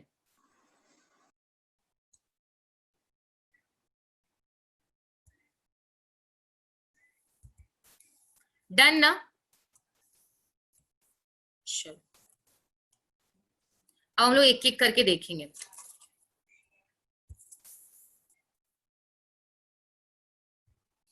T4 क्या बताया मैंने? टाइटल। देखते जाना बुक पे। बुक वाली स्क्रीन दिख रही है ना? शांभवी दिख रही है? Yes ma'am. ठीक है। क्या बोल रहा है, ऑडिट रिपोर्ट में कंटेंट क्या होना चाहिए, मतलब ऑडिट रिपोर्ट में क्या क्या होना चाहिए, ठीक है? तो क्या होना चाहिए? टाइटल होना चाहिए, है ना? और टाइटल क्या होना चाहिए? ब्रीफ। अब टाइटल क्या लिखा रहता है? कुछ नहीं, बस लिखा रहता है ऑडिटर्स रिपोर्ट, ये एक टाइटल है। क्लीन रिपोर्ट, ये एक टाइटल है। तो बोलते टाइटल ना ब्रीफ होना चाहिए, शॉर्ट में टाइटल होना, लिखा हुआ रहना चाहिए। ऐसा टाइटल होना चाहिए जो इंडिकेट करे कि ये एक रिपोर्ट है ऑडिटर की, है ना? मतलब कोई भी पेपर पढ़ा है, मैं पेपर को जैसे उठाऊं तो उसका टाइटल पढ़ के समझ में आना चाहिए कि ऑडिटर का रिपोर्ट है ना? तो title should be short and should indicate that it is an report of auditor. ठीक है, जो अंडरलाइन की हूं ना बस वो अंडरलाइन कर लेना। ठीक है, ताई A4 क्या था? अड्रेसी। अड्रेसी मतलब शांभवी जिसने अपॉइंट किया है वेरी गुड, auditor। यस। तो हम लोग ऑडिट रिपोर्ट उसी को देते हैं तो उसका नाम लिखेंगे, the auditors report shall be addressed, है ना, जो भी होगा। जैसे हम लोग प्रिंसिपल को लिखते हैं तो प्रिंसिपल को एड्रेस करते हैं, अड्रेसी। ये हम लोग ऑलरेडी किए हैं ना अभी थोड़ी देर पहले, कैरेक्टरिस्टिक्स में किए थे, तो सेम पॉइंट है। आई, आप लोग की बुक में लिखा होगा इंट्रोडक्टरी पैराग्राफ, इसको काट के लिख देना इंट्रोडक्शन। इंट्रोडक्शन, ठीक है, आई फॉर इंट्रोडक्शन। इंट्रोडक्शन मतलब क्या इंट्रोडक्शन देगा ऑडिटर? अपने बारे में नहीं देगा, क्लाइंट के बारे में इंट्रोडक्शन देगा। क्या क्या बोलेगा कि पहले तो एंटिटी का नाम लिखेगा, मतलब बिजनेस का नाम, कि जिसका फाइनेंशियल स्टेटमेंट वो ऑडिट कर रहा है, ठीक है, बिजनेस नेम। फिर वो बोलेगा कि हाँ मैंने फाइनेंशियल स्टेटमेंट को ऑडिट कर लिया, state that financial statement have been audited. ठीक है, फिर वो क्या और बताएगा? डेट और पीरियड बताएगा अपने ऑडिट का या फिर फाइनेंशियल स्टेटमेंट का। बेसिकली मैं बताई फाइनेंशियल स्टेटमेंट एक पूरे साल को कवर करता है, तो वो लिखेगा रिपोर्ट में कि this report covers the period from 1 April 2019 to 31 March 2020। इस तरीके से वो लिखेगा। तो ये 3 बात याद रखना है इंट्रोडक्शन में। ऑडिटर क्या क्या देगा इंट्रोडक्शन में? बिजनेस का नाम बताएगा जिसका वो ऑडिट कर रहा है, फिर वो लिखेगा यस मैंने इसका ऑडिट किया है, इसके फाइनेंशियल स्टेटमेंट का ऑडिट किया है, और फिर वो लिखेगा कितना पीरियड ये फाइनेंशियल स्टेटमेंट कवर करता है। बेसिकली 1 साल होगा। किसी को कोई डाउट है यहाँ पे? नो। M4 क्या था? Management responsibility. अब मैं 1-2 बात बोलूंगी और जिसको बोलूंगी उसको यस या नो बोलना है। फाइनेंशियल स्टेटमेंट प्रिपेयर करना कंपनी का रिस्पॉन्सिबिलिटी है, मतलब मैनेजमेंट का या फिर ऑडिटर का? अभी बताएगा, अभी। मैम ऑडिटर का नहीं, क्लाइंट का। फाइनेंशियल स्टेटमेंट प्रिपेयर करना क्लाइंट का रिस्पॉन्सिबिलिटी है, ऑडिटर तो सिर्फ ऑडिट करता है ना। तब तुम सोचो ना अभी, फिर अकाउंटेंट क्या करेगा? अगर बैलेंस शीट भी ऑडिटर बनाएगा तो ऑडिटर बैलेंस शीट या फाइनेंशियल स्टेटमेंट बनाते नहीं है, सिर्फ ऑडिट करते हैं, सिर्फ चेक करते हैं, है ना। तो ये किसका रिस्पॉन्सिबिलिटी है? मैनेजमेंट का। तो आप लोग इसमें क्या लिखोगे? देख लो, preparation of the financial statement is the responsibility of the management. दिखा, रिस्पॉन्सिबिलिटी ऑफ मैनेजमेंट क्या है? फाइनेंशियल स्टेटमेंट प्रिपेयर करना। क्यों ऑडिटर ये लिख के दे रहा है? कहीं आगे जाके मैनेजमेंट उसको ब्लेम ना कर दे कि आप मेरा फाइनेंशियल स्टेटमेंट प्रिपेयर नहीं किए, तो ये बोल देगा इट्स योर रिस्पॉन्सिबिलिटी, है ना, ये मेरी रिस्पॉन्सिबिलिटी नहीं है। MAA, बोलो बोलो अभी। मैम बोल रहा हूँ जो ऑडिटर होता है वो इसका मैनेज किसी एक कंपनी का ये नहीं होता है, बंदा नहीं होता है, मैंने नहीं, एम्प्लॉय नहीं। इंडिपेंडेंट होता है ऑडिटर, हमेशा इंडिपेंडेंट होते हैं। अगर सोचो तुम लोग एकदम लॉजिकली सोचो, जैसे कि मान के चलो भालोटिया सर है, ठीक है, मैं सर के ट्यूशन सेंटर पे एक फैकल्टी हूँ, मैं सर को ऑडिट नहीं कर सकती हूँ। क्यों? क्योंकि मैं सर से कहीं ना कहीं कनेक्टेड हूँ, है ना। अगर मैं सर का ऑडिट करूंगी तो सर मेरे को क्या बोलेंगे कि मैम एकदम क्लीन रिपोर्ट दीजिएगा, एडवर्स रिपोर्ट मत दीजिएगा, है ना, सब कुछ सही सही लिख के आ जाऊंगी। तो इसलिए ऑडिटर हमेशा इंडिपेंडेंट होना चाहिए, उसका क्लाइंट से कोई भी टाइप का रिलेशन नहीं होना चाहिए। ये भी अपने लोग पढ़ेंगे, कंपनी ऑडिट बोल के एक चैप्टर है उसमें, कि कैसा कैसा रिलेशन नहीं होना चाहिए। बहुत इंटरेस्टिंग है वो, उसमें मिलेगा इतना का लोन अमाउंट अगर लिया हुआ है तो ऑडिट नहीं कर सकता है, इतना का अगर कंपनी को लोन दिया हुआ है तो ऑडिट नहीं कर सकता है। तो आप एकदम इंडिपेंडेंट होना चाहिए, आपका क्लाइंट से नो रिलेशन। समझ में आया अभी? मैम जैसे एग्जांपल, जैसे अगर मेरे को किसी चीज का टेंडर मिला हुआ है, तो अगर सपोज मैंने जिसने मेरे को टेंडर दिया है वो ऑडिट करेगा मेरे बिजनेस का? टेंडर मतलब आप क्या बोले उसमें? टेंडर का मतलब मैं नहीं समझी। जैसे सपोज कोई प्रोजेक्ट मिला हो मेरे को, कुछ ये हाँ, बनाना, रोड बनाना है, तो फिर जैसे ऑडिटर दूसरे लोग करेंगे, जो सीए होते हैं ना वही ऑडिटर करते हैं, जो चार्टर्ड अकाउंटेंट होते हैं। आपको गवर्नमेंट एक नोटिस देगा या फिर आप देखोगे कि मेरे को ऑडिट करवाना जरूरी है या नहीं। आपको जरूरी होगा तो आपको चार्टर्ड अकाउंटेंट को खोजना पड़ेगा जिससे आप ऑडिट करवाओगे, और उस बंदे का आपके कंपनी से कोई रिलेशन नहीं होना चाहिए। अच्छा मीन्स वो थर्ड पार्टी होता है? हाँ, इंडिपेंडेंट है, थर्ड पार्टी है। थैंक यू, समझ गया मैम पूरा, थैंक यू। ओके जैसे मानो हमारे क्लास में शाश्वत है, वो सीए बन जाते हैं, ठीक है।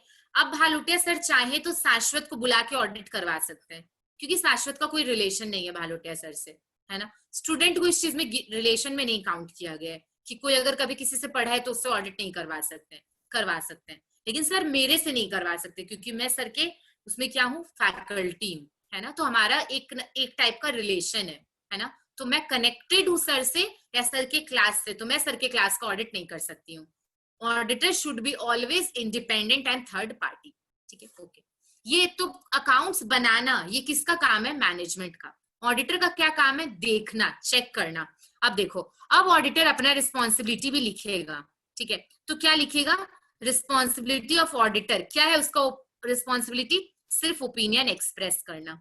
वो बोलेगा मेरी रिस्पॉन्सिबिलिटी बस देख के ओपिनियन देना है, किस पे, फिनेंशियल स्टेटमेंट पे।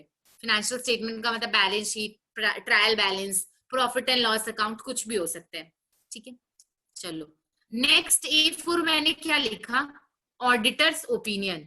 इसके अंदर आप लोग लिख दोगे टाइप्स ऑफ ऑडिट रिपोर्ट, जो हम लोग ऑलरेडी कर चुके हैं। एक एक दो लाइन लिखना, ज्यादा मत लिखना। 4 टाइप का ऑडिट रिपोर्ट पढ़े, तो ऑडिटर ओपिनियन का मतलब है ऑडिटर अपना ओपिनियन देगा। 4 टाइप में से कोई भी टाइप का ओपिनियन दे सकता है, मतलब कोई भी रिपोर्ट दे सकता है। ये चीज समझ में आया ना, 4 रिपोर्ट का मतलब हो गया 4 ओपिनियन, है ना। या तो clean opinion, adverse opinion, qualified opinion, disclaimer opinion, है ना, या फिर उसको रिपोर्ट बोलो। ताई मार, R4 में बोली हूं स्किप करना, आर कुछ नहीं है। D4 क्या बोली, डेट। जैसे रिपोर्ट जो बनाऊंगी उसके नीचे एक डेट लिखूंगी कि अच्छा इस डेट पे मेरा रिपोर्ट बना है। मान के चलो मैं लिखी 30 सितंबर के पहले पहले का डेट होना चाहिए, मान के चलो मैं लिखी 28 सितंबर 2020, तो ये क्या हो गया, date of the audit report. P4 क्या लिखी, प्लेस में क्या लिखूंगी, कोलकाता, जहां पे मैंने ऑडिट किया, है ना। Location, where the audit report is signed, जहां पे बेसिकली ऑडिट हुआ है, तो वो जगह का नाम लिख दूंगी, ठीक है। सिग्नेचर ऑफ द ऑडिटर, जैसे मैं लिखी CA श्रुति चमरिया, ठीक है। तो ये क्या हो गया, ये मेरा साइन हो गया, तो ये जरूर होना चाहिए, है ना। देखो लिखा हुआ है,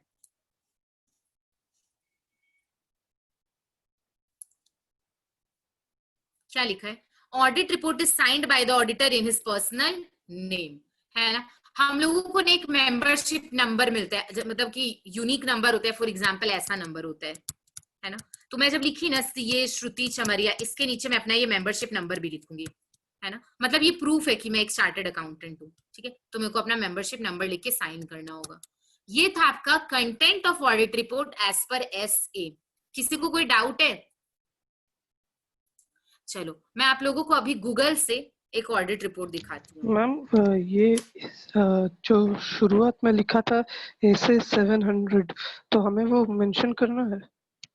नहीं अभी नहीं करना है, जब मैं बताऊंगी तब आप लोग को। ऐसे मैं बोली ना, जो ऐसे बोलूंगी वो याद रखना है एकदम। ये सब बात एकदम याद कर लो, जो ऐसे मैं बोलूंगी याद करने, बस वही करना है। या जो सेक्शन में बोलूंगी याद करने, वही करना है। सेक्शन ऐसे के पीछे बिल्कुल मत भागना। मैं देखती हूँ अगर कोई अच्छा सैंपल होगा ऑडिट रिपोर्ट का तो मैं आप लोगों को दिखाऊंगी।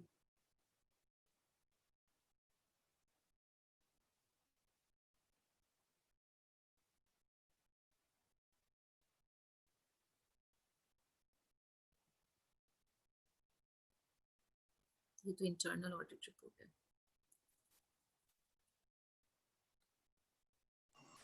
मैम ऑडिटिंग सिर्फ CA वाले करते हैं और कोई नहीं करता है? CA लोग करते हैं, CMA लोग भी करते हैं। CMA लोग कॉस्ट ऑडिट करते हैं। मैम ऐसे जैसे सुना ऑडिटिंग का कोई कोर्स होता है, तो वो बीकॉम के स्टूडेंट नहीं कर सकते हैं? नहीं बीकॉम के स्टूडेंट ऑडिट नहीं कर सकते, आपको डिग्री होनी चाहिए उसके लिए।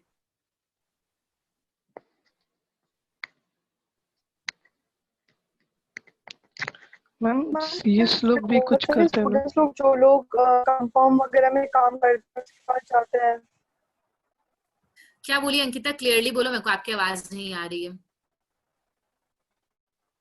मैम मैं बोल रही थी कि मैंने बहुत सारे स्टूडेंट्स लोग को देखा है जो लोग फॉर्म वगैरह में काम, लोग ऑडिट के लिए भी जाते हैं कंपनीज एंड ऑल में। हाँ अब अंकिता का जो क्वेश्चन है बहुत अच्छा क्वेश्चन है। जैसे कि मैं जब आर्टिकलशिप कर रही थी, ठीक है, जैसे कि अंकिता बोली मैंने बहुत सारे स्टूडेंट को देखा है, तब तक मैं सीए तो नहीं बनी थी ना, मैंने सिर्फ सीए का 2nd लेवल एग्जाम क्लियर किया था। उस टाइम पे हमारे साथ कुछ ऐसे भी लोग जाते थे जो सीए नहीं कर रहे हैं, जो सिर्फ सीखने के लिए काम सीख रहे हैं, वो भी हमारे साथ ऑडिट करने जाते थे। हम सारा काम करते थे, बट जब रिपोर्ट बनता था तो रिपोर्ट पे सिग्नेचर कौन करते थे?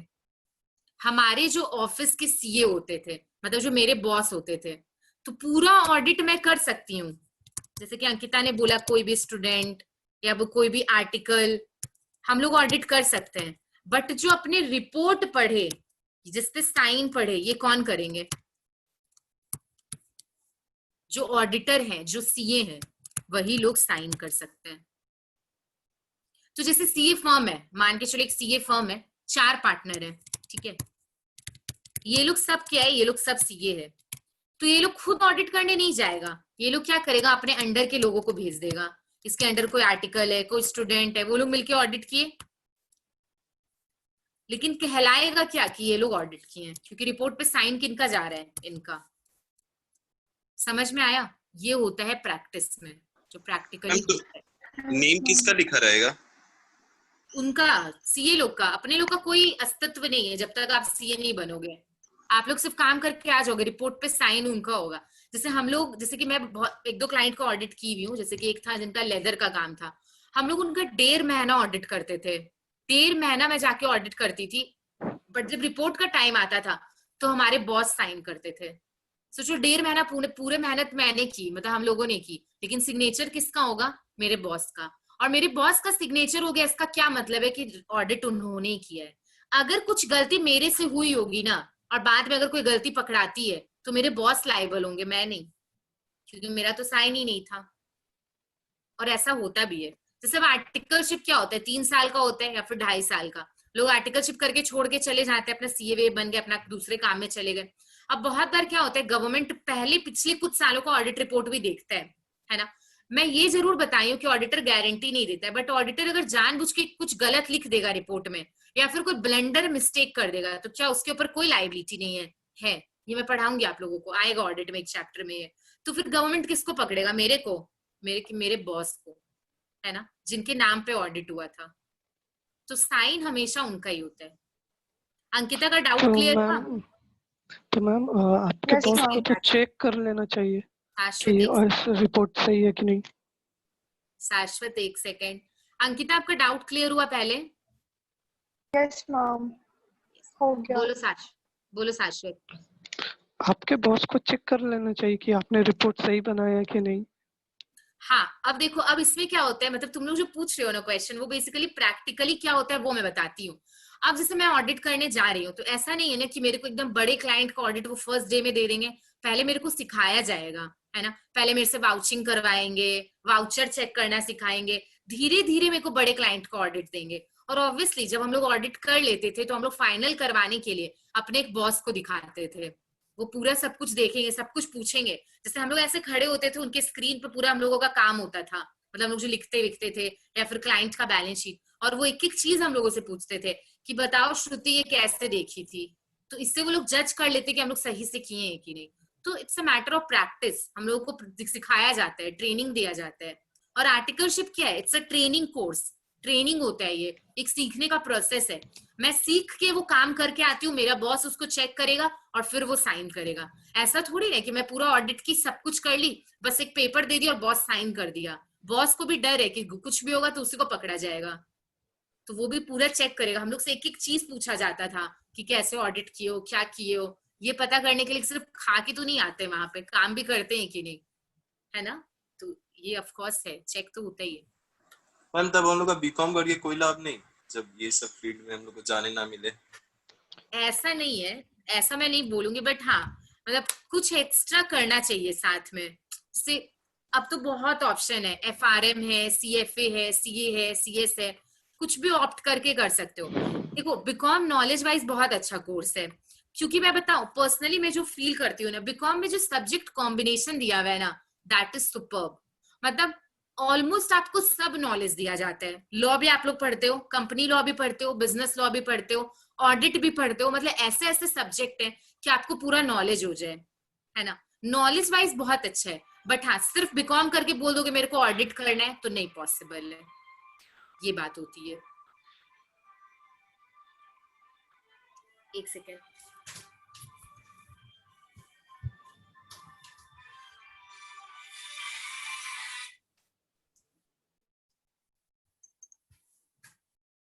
यस किसी और का कोई डाउट नहीं? चलो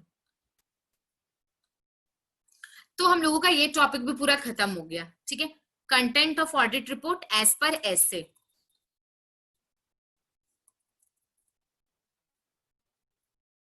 अच्छा, content of audit report as specified by companies act मिला, स्क्रीन दिख रही है, इसके बगल में लिख लो विथ कंपनी ऑडिट चैप्टर, ठीक है। कंपनी ऑडिट में ये एज इट इज है, हम लोग वहां पे करेंगे, ठीक है, क्योंकि वहां पे ज्यादा समझ आएगा। तो ये टॉपिक पूरा वहीं से कवर हो जाएगा, यहाँ पे आप लोग इसको क्रॉस भी कर सकते हो, एकदम सेम है, एकदम सेम,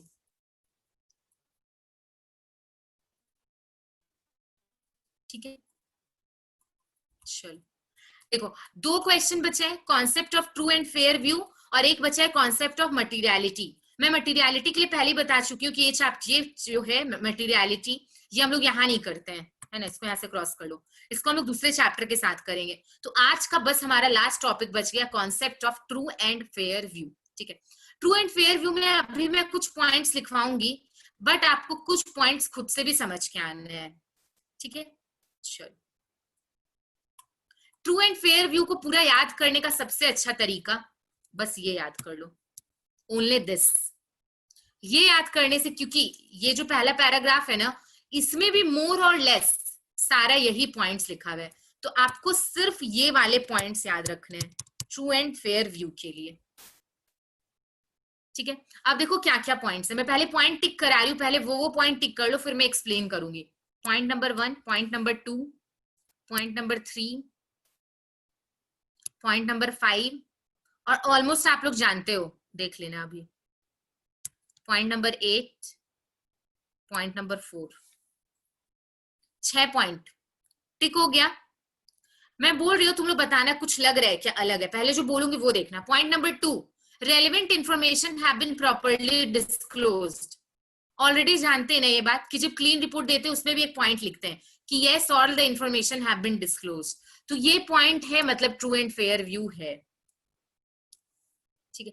मतलब ये सारे जो फैक्टर्स है ना, ये अगर है तो हम लोग बोलेंगे yes financial statement gives the true and fair view. और अगर मैं नॉट लगा दूंगी कि ये सारा पॉइंट नॉट है, relevant information have not been disclosed, तो क्या होगा, does not give the true and fair view, ठीक है। तो relevant information have been disclosed. Point number 5 पढ़ो तो, financial statement have been prepared according to generally accepted accounting principle. Already कर चुके हैं कि नहीं ये पॉइंट, कि हम लोग पूरा का पूरा एंट्री पास करना, पूरा का पूरा फाइनेंशियल स्टेटमेंट किसके अकॉर्डिंग बनाते हैं, गैप के अकॉर्डिंग, ठीक है, ठीक है। फाइनेंशियल, सबसे last point, financial statement are conveying information unambiguously, मतलब फाइनेंशियल स्टेटमेंट सारा इंफॉर्मेशन रेलेवेंट दे रहा है, अनएम्बिगुअस इंफॉर्मेशन नहीं दे रहा है, बस इतना सा लाइन ही, इसके बाद वाला लाइन नहीं। तुम लोग को अभी लग रहा है ना कि मैम बहुत कटवा रही है या जो भी, बाद में देखना जब इतना ऑडिट का चैप्टर्स पढ़ोगे ना, तुम लोग बोलोगे मैम और शॉर्ट करवा दीजिए, ये हालत हो जाता है, क्योंकि ऑडिट का जो सिलेबस है बहुत बड़ा सिलेबस है, तो अगर अपने सब करने लग गए ना कुछ नहीं होगा। और मैं आप लोगों को श्योरिटी देती हूँ, अगर इतना पॉइंट लिखते हो जितना मैं करवाऊंगी, फुल मार्क्स मिलेगा, कोई चांस ही नहीं है डिडक्शन होने का, ठीक है। पॉइंट नंबर, किसी का कोई डाउट है? सीयू मार्क्स नहीं देता है, मैं अपनी एक्सपीरियंस से बता रही हूँ ना, मैं पढ़ाती हूँ ना ऑडिट के बैच को, आप लोग जितना मैं पढ़ाऊंगी। guarantee. क्या? You are giving the guarantee like the auditor. Auditor guarantee नहीं देता है, भूल गए, अश्योरेंस देता है। में सर्टिफिकेट में तो देता है। तो मैं कहाँ सर्टिफिकेट दे रही हूँ? देखो आज के टाइम पे गारंटी किसी चीज का नहीं दिया जा सकता है, बट मैं एक श्योरिटी, हाँ गुरु का मैसेज आया, मैम इंपॉर्टेंट क्वेश्चन दे दीजिएगा, मैं सब दे दूंगी, इंपॉर्टेंट क्वेश्चन, थोड़ा बहुत चार्ट्स भी दूंगी आप लोगों को, शॉर्ट में सारा, मतलब एक पूरा चैप्टर एक ही चार्ट में लिखा हुआ होगा, वैसा कुछ भी दूंगी। लेकिन अभी क्या जरूरी है, अभी कॉन्सेप्ट बिल्ड करो, कॉन्सेप्ट बिल्ड करोगे ना, ऑडिट इतना इजी लगेगा, बहुत सारा क्वेश्चन रिपीटेड है, बहुत सारा टॉपिक रिपीटेड है, अगेन एंड अगेन मिलेगा। तो अभी पहले कॉन्सेप्ट बिल्ड करो, और गारंटी आज के टाइम पे किसी चीज का नहीं होता है क्या? कोई गारंटी नहीं आज के टाइम पे, ठीक है। तो क्या लिखा मैंने? Relevant information have been disclosed, financial statement have been prepared as per GAAP, all the information in the financial statement are unambiguous, ठीक है, मिला? और क्या करवाई हूं? Point number 3, financial statement disclose Fairlie and actual the financial position. मतलब आज company का जो बैलेंस शीट है ना, वो कंपनी का पोजीशन बताता है। आज अगर पीएल में लिखा हुआ है लॉस है, प्रॉफिट एंड लॉस में, तो हम लोग क्या बोलेंगे? कंपनी का पोजीशन अच्छा नहीं है। कंपनी का लायबिलिटी बहुत ज्यादा है, तो हम लोग क्या बोलेंगे? कंपनी का सिचुएशन अच्छा नहीं है। तो कंपनी का फाइनेंशियल स्टेटमेंट कंपनी का पोजीशन बताता है। ये सारा पॉइंट कर लेना, हो गया। अच्छा, एक पहला पॉइंट लिखा हुआ है, financial statement have been drawn as per the companies act. Companies act तो पढ़े हो गए आई गेस, सेमेस्टर 2 में था ना। तो फाइनेंशियल स्टेटमेंट हम लोग किस रूल को फॉलो करके बनाते हैं? कंपनीज एक्ट को, गैप को, है ना। अब तुम लोग को एक बहुत इसका भी शॉर्टकट करवा रही हूँ, इतना पॉइंट का भी shortcut. True and fair view के ऊपर जो जो मैं लिखती जाऊंगी लिखते जाना, ठीक है। FS financial statement as per companies act, जल्दी। एफएस एज पर गैप,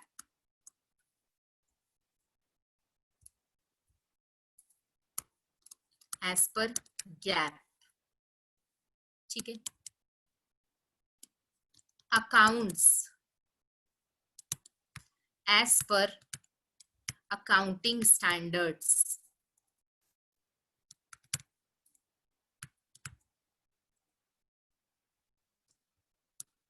एकदम ट्रू एंड फेयर व्यू के हेडिंग में लिखना कि अगर एग्जाम के लास्ट में टाइम नहीं बचा तो सिर्फ ये पॉइंट भी अगर याद रख के जाओगे और लिख दोगे एक एक दो दो लाइन करके, फुल मार्क्स मिल जाएगा।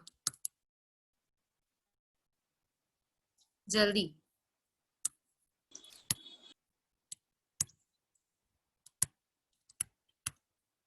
all the requirements as per schedule 3,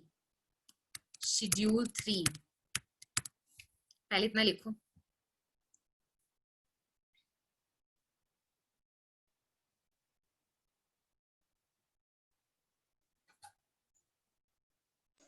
ma'am वो लास्ट वाला पॉइंट तो समझा दीजिए ना, 8।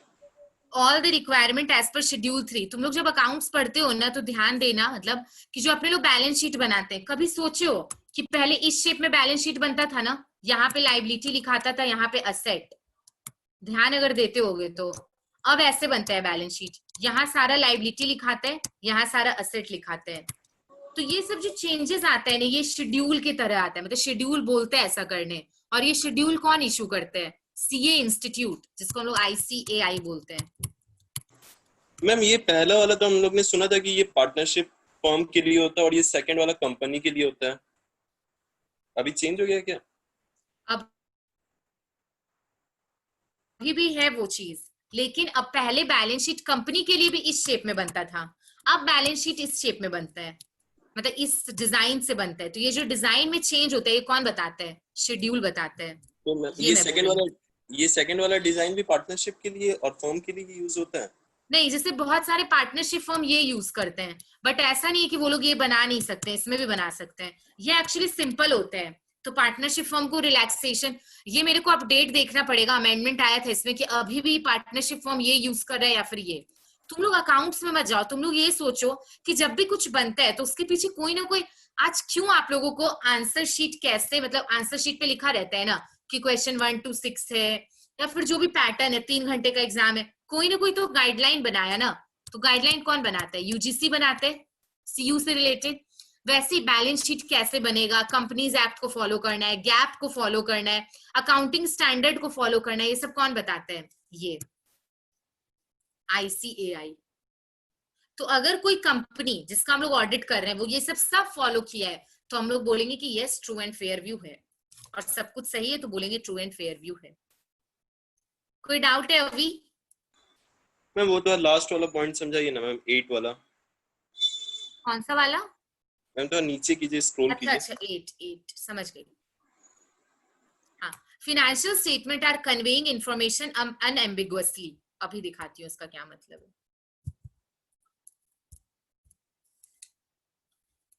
अभी मानो मैं टी शेप में बैलेंस शीट बना रही हूँ, ठीक है, जैसे हम लोग पहले बनाते थे.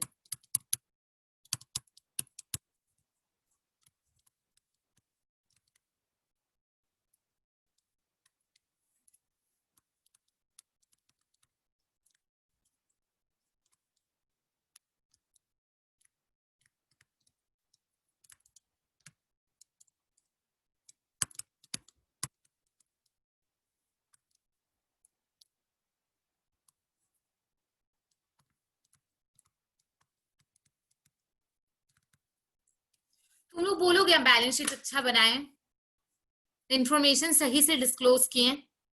नहीं, तुम लोग क्या बोलोगे कि मैम आप बहुत ही बड़ा बेवकूफी किए. ये मानो लिखा हुआ है बिल्डिंग, ये लिखा हुआ है लैंड. तुम लोग बोलोगे मैम ये दोनों ही इमूवेबल प्रॉपर्टी होते हैं, तो आप फिर अलग से तीनों क्यों लिखे? ये दोनों फिक्स्ड एसेट भी होता है, तो आप इसको अलग से चारों को क्यों लिखे, है ना? या फिर शेयर को पहले आपको लिखना चाहिए था, लोन को नीचे लिखना चाहिए था. तो हम जो इंफॉर्मेशन दिए ना बहुत एम्बिगुअस है, मतलब एकदम समझा नहीं जा सकता, क्लियर नहीं है. तो फिनेंशियल स्टेटमेंट जब भी इंफॉर्मेशन देगा क्लियरली इंफॉर्मेशन देगा. अब मैं क्या करती हूँ,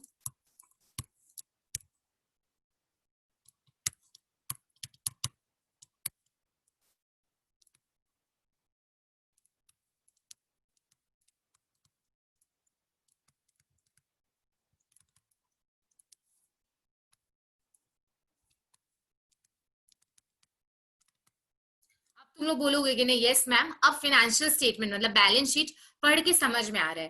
पहले मैं क्या करती कि अलग से इमूवेबल प्रॉपर्टी लिख दी, अलग से फिक्स्ड एसेट लिख दी. तो फाइनेंशियल स्टेटमेंट जो इंफॉर्मेशन देता है दैट शुड बी अनएम्बिगुअस, कि कोई भी अगर आपका बैलेंस शीट या पीएल देखे तो उसको तुरंत में समझ में आ जाए.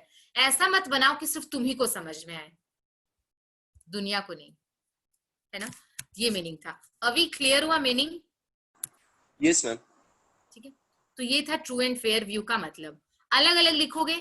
Financial statement has been prepared as per the Companies Act. Financial statement has been prepared as per the GAAP का full form. Financial statement has been prepared as per Schedule 3. Financial statement has been prepared as per accounting standards. ये चार बात तो एकदम याद रखना. All the relevant information have been disclosed. All the estimate made by the management are reasonable. ये सब क्या हो जाएगा? ट्रू एंड फेयर व्यू के अंदर लिख लोगे पॉइंट में. हमेशा याद रखना जितना आंसर को पॉइंट्स फॉर्म में लिखते हो उतना अच्छा मार्क्स मिलता है. पूरा एक पेज लिख के आ गए और कोई बच्चे ने सिर्फ 6 पॉइंट लिखा है बुलेट फॉर्म में, उसको अच्छा मार्क्स मिलेगा. क्योंकि जो पेपर चेक करते हैं उनको भी थोड़ा क्लीन और प्रिसाइज चाहिए होता है ना? और अपने लोग का क्या आदत होता है ना, मतलब जो अपने लोग बीकॉम का एग्जाम दे रहे होते हैं, लिखे जा रहे हैं, बार बार आंसर शीट मांग रहे हैं, मैम पेपर. और जो बच्चे हैं वो लोग को टेंशन होता है कितना लिख रहे हैं, कितना पेपर मांग रहे हैं. बट कभी भी नंबर ऑफ पेजेस मैटर नहीं करता है. व्हाट मैटर्स आपका आंसर कितना प्रेजेंटेबल है. ये सब मैं बताऊंगी और